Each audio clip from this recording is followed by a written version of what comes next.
यहाँ तक गया, मैं बुलडोजर मंगा करके वहाँ से वहाँ तक मैं करवा दिया था, फिर कहना।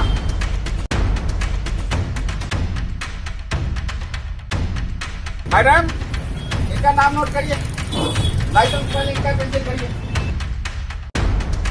एक भी मास्क की दुकान दिखाई दी जो कि गाड़ी में राम राज्य।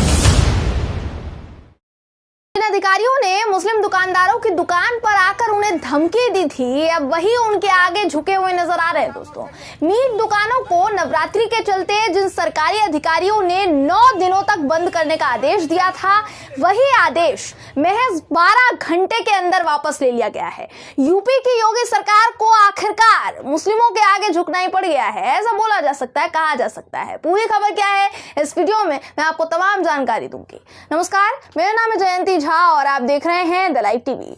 दोस्तों, बड़ी हैकड़ी के साथ, बड़े घमंड के साथ मुस्लिम दुकानदारों के काम पर गाज गिराने के लिए, इनफैक्ट बुलडोजर चलाने के लिए अधिकारियों ने दुकान पर जाकर मुस्लिमों को दुकान बंद करने की धमकी दी थी, उनकी दुकानों पर बुलडोजर चलाने तक की चेतावनी दे डाली थी। अब खबर ये आ रही है कि ये जो आदेश दिया गया था ये वापस ले लिया गया है। स्क्रीन पर आपको एनडीटीवी की खबर इस वक्त दिखा रही हूं दोस्तों, जिसके मुताबिक गाजियाबाद में जिन मीट शॉप्स को बंद करवाने का आदेश दिया गया था, आदेश देने के साथ ही सभी की सभी मीट दुकानें जो है वो तुरंत बंद करवा दी गई थी, क्योंकि धमकी दी गई थी दुकानदारों को। यह आदेश गाजियाबाद की मेयर आशा शर्मा ने जारी किया था कि नवरात्रि के 9 दिन तक कोई भी मीट की दुकान नहीं खोलेगा, चाहे वो कोई भी क्यों ना हो, कोई भी दुकानदार क्यों ना हो, जिसको लेकर एक लेटर भी जारी कर दिया गया था। और इसके बाद से ही पूरे जिले की सभी मीट की दुकानों को बंद करा दिया गया दोस्तों। पर अब 12 घंटे में मेयर ने यह आदेश जो है वापस ले लिया है। और दलील क्या दी गई ये भी आप सुन लीजिए। दलील ये दी गई है कि भाई मीडिया जो है इस चीज को तूल दे रहा था, मीडिया इस मुद्दे को बढ़ा चढ़ा कर दिखा रहा था, इसलिए यह आदेश वापस लेना पड़ गया है। दोस्तों, एनडीटीवी की खबर के मुताबिक दुकानदारों का भी एक पक्ष था जो सामने रखना बहुत जरूरी है। उनका कहना था कि इससे पहले आज तक ऐसा कभी नहीं हुआ कि भाई नवरात्रों में ये दुकानें पहले कभी बंद नहीं करवाई गई, लेकिन ये पहली बार ऐसा हो रहा है कि नवरात्रि है तो आपको दुकान बंद करनी पड़ेगी। उनका कहना था कि रमजान के लिए अब रमजान शुरू हो रहे हैं तो हमें क्या करना पड़ेगा, रमजान पर दिल्ली से हमें मीट लाना होता है, लेकिन प्रशासन ने क्या किया कि हमें चंद घंटों की मोहलत दी कि इतने घंटे में तुमको दुकान बंद करनी होगी। उनका कहना था कि अगर ये लोग हमारी दुकानें बंद करवा देंगे तो हमारी दुकानों में लाखों रुपए का माल इस वक्त रखा हुआ है जो कि खराब हो जाएगा, सारा धंधा चौपट हो जाएगा। एक तो वैसे ही काम ठप पड़ा हुआ है, ऊपर से 9 दिनों तक अगर दुकान बंद रहेगी तो भाई घर कैसे चलेगा, कैसे पेट पालेंगे। ना सिर्फ दुकानदार बल्कि जो ग्राहक इन दुकानों पर आते हैं उन्होंने भी ये कहा कि आज से पहले ये कभी नहीं हुआ था कि भाई इस पूरे एरिया में यानी गाजियाबाद में नवरात्रि के टाइम में इस तरीके से दुकानें जबरन बंद करवाई गई हों, वो भी धमकी देकर बंद करवाई गई हों। अब यहाँ पहले सरकारी अधिकारियों ने किस तरीके से गाजियाबाद में मुस्लिम दुकानदारों को धमकाया था दोस्तों, उनकी दुकानों पर बुलडोजर चलाने की धमकी दी थी, वो वीडियो में मैंने आपको दिखाना चाहूंगी। हो सकता है ये वीडियो पहले आपने देखा हो या आप तक पहुंच गया हो, एक बार फिर से आपको ये वीडियो दिखाना चाहेंगे दोस्तों। ये वीडियो आप देखिए, उसके बाद आगे की तमाम जानकारी मैं आपको इस वीडियो में दूंगी, लेकिन उससे पहले ये वीडियो देखिए। तो अगर एक भी किसी के यहाँ तक गया, तो मैं बुलडोजर मंगा करके वहाँ से वहाँ तक मैं करवा दिया था, फिर कहना। जैसे बोपरा ने करवा दिया था ना, तुम लोग चाहते हो यही हो तो यही होगा।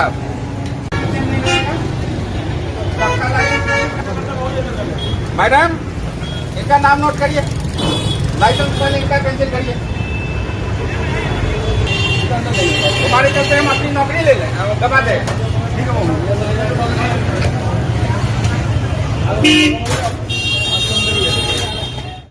जी, तो इन साहब ने दुकानदारों को नवरात्रि में दुकान खोलने के चलते न सिर्फ धमकाया बल्कि उनका लाइसेंस तक रद्द करवा दिया। और किस तरीके से करवाया आपने वीडियो में देखा। देखिए, नवरात्रि में कौन क्या खाएगा या खरीदेगा ये उन पर डिपेंड करता है। आप वो पर्टिकुलर चीज का सेवन अगर नहीं करते, आप वो नहीं खाते तो आप मत खाइए। हिंदुओं में नवरात्रि के क्या मायने हैं ये मैं अच्छी तरीके से जानती हूँ, इस बात को माना जा सकता है, लेकिन अभी इसके लिए आप दूसरे लोगों के खाने पीने पर रोक तो नहीं लगा सकते हैं ना। ये कैसे सही हो गया?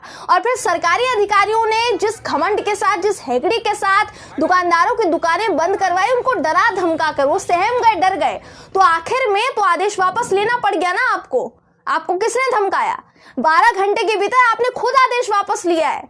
अब सवाल यहाँ ये उठ रहा है कि जब मेयर ने ये बात कही कि ये आदेश ऊपर से आया है, तो ऊपर से कहां से आया है? ऊपर से आने का मतलब क्या बनता है दोस्तों? आप सोचिए, जब कोई अधिकारी ऐसा कहे, इसका मतलब आदेश जो है गाजियाबाद की या तो विधायक ने दिया होगा, और अगर विधायक ने दिया है तो उनको किसने वो आदेश दिया? उनको ये आदेश ऊपर से आया होगा, यानी योगी आदित्यनाथ जी ने दिया होगा, मुख्यमंत्री जी की तरफ से आया होगा। मेयर ने एग्जैक्टली क्या कहा आशा शर्मा ने, मैं आपको स्क्रीन पर उनका बयान दिखा देती हूँ। मेयर आशा शर्मा ने कहा कि ऊपर से यह आदेश है कि दुकानों को बंद कराया जाए। उन्होंने एक संशोधन लेटर भी जारी किया, जो कि मैंने आपको शुरुआत में बताया कि एक लेटर जारी कर दिया गया था, जिसमें कहा गया कि भाई शासन का आदेश है, शासनादेश है, जिस वजह से हम ही नहीं बल्कि सारी दुकानें इस तरीके से बंद करवा रखी है। उन्होंने कहा कि मंदिर के आसपास के इलाकों में सारी दुकानें बंद करा दी गई हैं। शराब और मीट का कोई तालमेल नहीं है, इसलिए शराब की दुकानों से कोई आपत्ति नहीं है, और इसी वजह से शराब की दुकानें बंद नहीं करवाएंगे। मतलब नवरात्रि में शराब की दुकानों से दिक्कत नहीं है, वो खुल सकती हैं, लेकिन मीट की दुकानों से दिक्कत है।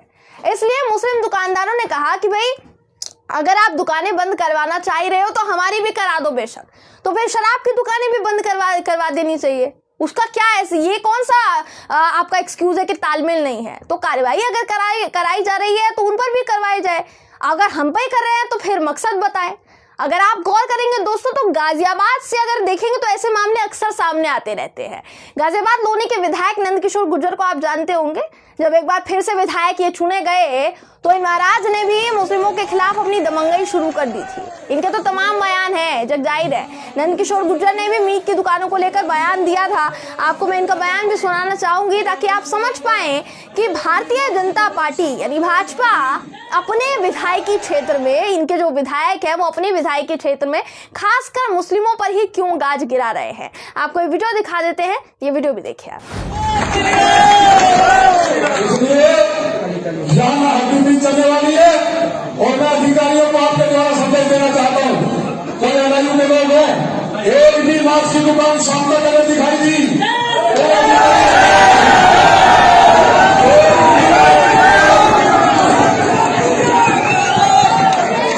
एक भी मास्क की दुकान दिखाई दी वाणी में, क्योंकि वाणी में राम राज्य है कि नहीं?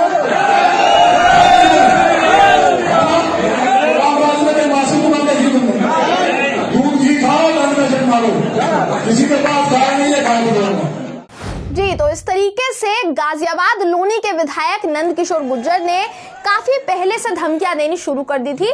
पहले भी देते थे, अब जब फिर से चुनकर आए तो फिर से दे रहे हैं। अब बाकायदा देखिए, गाजियाबाद की मेयर ने मुस्लिमों की दुकानों को बुलडोजर चलाने की धमकी देकर उनकी दुकानों को बंद करवाना शुरू कर दिया था। मतलब मेयर ने जिसको आदेश दिया उसने ऐसा कहा, लेकिन इस आदेश का हर तरफ विरोध हुआ, जिसकी वजह से क्या हुआ कि योगी जी की सरकार को मुस्लिम दुकानदारों के आगे ही घुटने टेकने पड़ गए। इनको अपना आदेश ही वापस लेना पड़ गया। इन पर दबाव नहीं बनाया किसी ने। मंदिर परिसर के आसपास मांसाहारी दुकान ना लगाने का आदेश, मीट की दुकानें बंद कराने का आदेश यहाँ योगी सरकार ने ही दिया था, और खुद इन्होंने वो आदेश वापस ले लिया है, क्योंकि इन्हें भी अच्छी तरीके से शायद मालूम होगा कि भाई एक पक्षपातपूर्ण ऐलान का निष्कर्ष क्या निकल कर आता है, ज्यादा से ज्यादा क्या होगा, एक पक्षपात वाला माहौल क्रिएट हो जाएगा पूरे समाज में। तो 12 घंटे के अंदर यह आदेश वापस ले लिया गया है, और अब मुस्लिम दुकानदार रमजान में अपनी दुकानें नवरात्रि के 9 दिन भी खोल पाएंगे। जाहिर तौर पर आदेश तो वापस ले लिया गया है, तो भाई दुकानें खोलने में भी कोई पाबंदी नहीं होगी। तो ये मुस्लिम दुकानदारों के लिए एक बढ़िया खबर है, अच्छी खबर है, बड़ी खबर है। बहरहाल इस खबर पर आपकी राय क्या है, कमेंट करके जरूर बताइएगा। वीडियो अगर आपको पसंद आया हो तो वीडियो को लाइक और शेयर करना ना भूलें। फिर मुलाकात होगी आपसे किसी ऐसी ही खबर के साथ, तब तक के लिए नमस्कार।